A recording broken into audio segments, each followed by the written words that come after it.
So the first one is about awareness and concentration. So in Korean, 알아차림, 마음챙김, or 삼매, 집중. So these are just the main well-known concepts. So in Buddhism, we in practice basically focus on this awareness concept and concentration. So as it says here, paying attention to the present moment without judgment, just see what's going on around me, and then focus on something. So and so this is just concept. And people try to practice these things. So yoga is one of the ways to practice these two things, right? Vipassana or sati and samadhi. So traditionally, these things are related to yoga from India. So mindful breathing means use breath as an anchor for attention. So if you feel anger or something, try to breathe slowly, then you can come down and then you can focus on something. Yesterday, I took a subway and I realized that I took a wrong subway, okay, because I was thinking about something. I was doing this samadhi. And then in the next step, I just got off the subway. And after I got off the subway, I realized that I don't need to get off the subway. I can just stay there and it will meet another line and then I can transfer there. So I realized later, okay? So anyway, I went back again and then I took the subway again and then I realized that maybe I should not take this subway again. So my mind was really not focusing anyway. And so I said, okay, let's come down. And then I was thinking about what's going on. And then I realized that, okay, I can stay here. Anyway, it will meet another line. So I transferred to that line. So, but at the end, it was late 10 minutes. Okay, 10 minutes. It's a good excuse to somebody. So anyways, what I'm saying is that when we are in a rush or when we focus on one thing, then we cannot see other things. Okay, so we have to be more relaxed. Just like an experienced driver can see many things, front or back as well. But any young driver or the beginner driver cannot see the other thing, only focus on one thing. So that they get more accidents. So I think same thing here. So we practice our mind and then notice our surroundings like that. Okay, so applying this attitude to interact with AI. Okay, just be aware of when and why we use AI. Okay, instead of just following the tools, how it works, we have to know how can we deal with AI in our life. Okay, do we just believe in what AI says, or do we have to criticize what AI recommends and make those the results using our own the decision, using our own understanding? Okay, so the practice presence during human interactions, not just the digital ones. Okay, use mindfulness or awareness to make intentional choice about AI adoption. So this is what we can apply the lesson of awareness and concentration from Buddha to interact with AI. Okay, so this is one ingredient. The second one is called impermanence and non-attachment. Very important concepts in Buddhism. Okay, in Korean, musang means not lasting forever. It changes.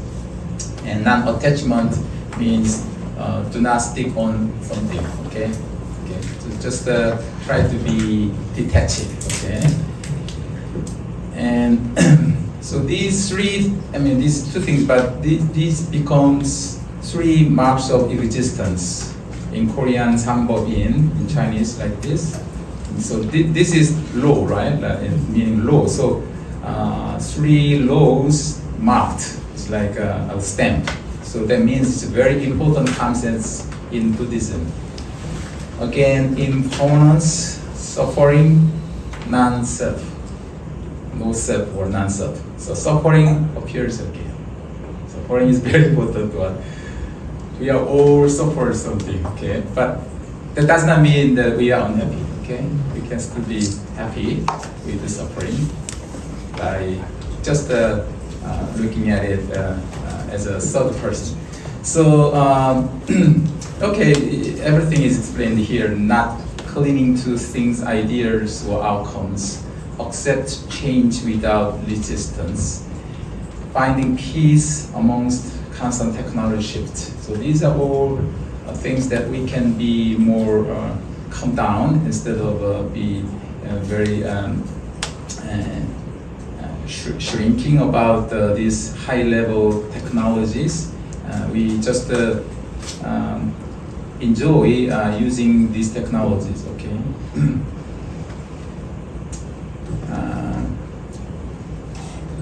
So more comments. So relate these ideas to rapid AI advancement. For example, we can embrace the evolving nature of AI without fear. Okay, so AI is a high-level technology, and we cannot follow what AI says. So we feel a fear. I mean, we feel fear, right? Maybe we might lose our jobs, something like that. So we are very careful about choosing our future jobs because our future job will be affected by AI. So people are very timid, very fearless about these changes, and try to avoid over-reliance on specific AI tools or platforms, and adapt flexibility to new AI capabilities and challenges, and maintain our core values regardless of the technological changes. So a few days ago, I watched some TV, and somebody says that in order to do well on AI or related technology, we have to focus on our traditional subjects, mathematics, science, and some traditional literatures, etc. Why? Because the future AI is always based on these traditional subjects. So many top schools, including Harvard and MIT, etc., and our school, try not to change the department name, just traditional department name, the states, because for 10 years from now, we might want to change our department name, but after 10 years, things will change again. So we go back to our original department name again. So good university don't change department name. They change the contents, but not the department level name. Okay. So I think that's a good the comment how we come up with these high-level technologies these days. We should be very good at basic things first, and then use AI tools.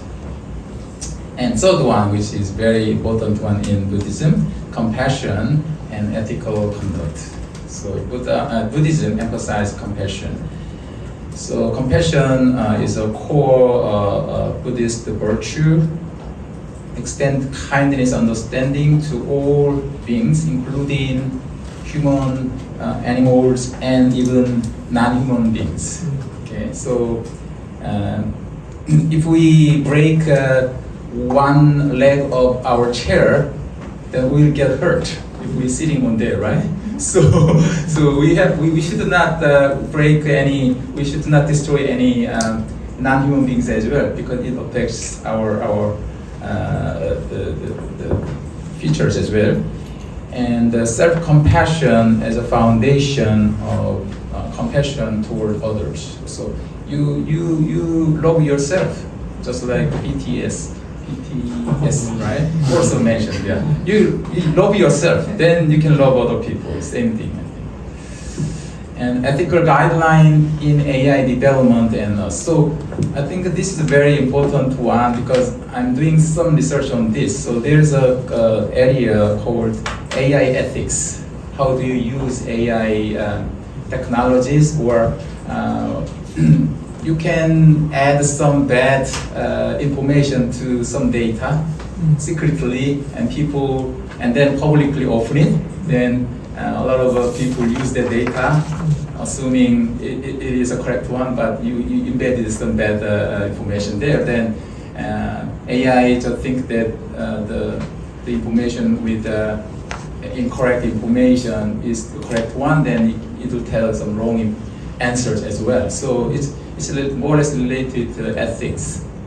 And also, there is an area who try to catch those things. It's called AI security. So now AI becomes ethics and the security things. Okay, it's related to other things.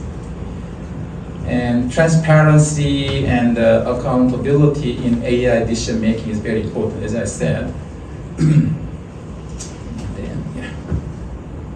So cultivate compassion in human AI interactions. I think this is an interesting comment. Treating AI assistants with respect, even though they are not feeling anything. So,